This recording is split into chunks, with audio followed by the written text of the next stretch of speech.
প্রিয় দর্শক, আমি এই মুহূর্তে উপস্থিত হয়েছি বারোবাজারের একদম প্রত্যন্ত গ্রামে একটি ঐতিহাসিক মসজিদের সামনে। মসজিদটি দেখুন, সাতগাছিয়া ঐতিহাসিক আদিনা ৩৫ গম্বুজ গায়েবী জামে মসজিদ, স্থাপিত ১৩৮৪ সাল। দর্শক, ১৩৮৪ সালে স্থাপিত এই মসজিদটি কিন্তু মাটির তলাতেই ছিল, পরে এটিকে খনন করে এই আকার ধারণ করা হয়েছে। এখন দেখতে পাচ্ছেন এই মসজিদটি, আসুন এর ভিতরে যে আমরা পুরোটা আপনাদেরকে দেখানোর চেষ্টা করি। দেখতে পাচ্ছেন এই পুরো স্থানটি মাটির তলাতেই ছিল, পরে এটিকে খনন করে এই এই গম্বুজগুলোকে তুলে আনা হয়েছে। দেখতে পাচ্ছেন এইগুলো সম্পূর্ণটাই ছিল মাটির তলে, এগুলো সম্পূর্ণ ছিল মাটির তলে। আমার সাথে আসুন। হ্যাঁ, উঁচু একটা ঢিপা ছিল। আপনার তুলো গাছ, আচ্ছা, ভাইয়ের সাথে আঙ্কেলের সাথে কথা বলি। তুলো গাছ, তারপরে বাঁশের ঝাড়, অনেক উঁচু একটা ঢিপা, মানে একটা জঙ্গল টাইপের একটা ঢিপা ছিল।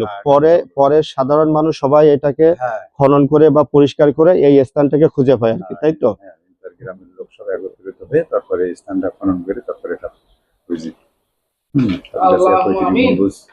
ঐতিহাসিক গায়েবী জামে মসজিদ। ঐতিহাসিক গায়েবী জামে মসজিদ, আসলে মসজিদটা অনেক সুন্দর, দেখার মতো একটি জায়গা। আর ২৪ শতক এরিয়া বিশিষ্ট মসজিদ। এইটা ২৪ শতক জায়গার মসজিদ। আচ্ছা, এটা হচ্ছে যে সম্ভাব্য ৯০০ বছর আগে, ৮০০ থেকে ৯০০ বছর আগে সুলতানি আমলের মসজিদ। হ্যাঁ, এখানে আমাদের গ্রামে তো শিক্ষিত হার কম, এই জন্য যত্ন আহ্বান বা দেখা যাচ্ছে যে উপরের লেভেলে লেখা করলে হয়তো মসজিদটা হয়ে যেত।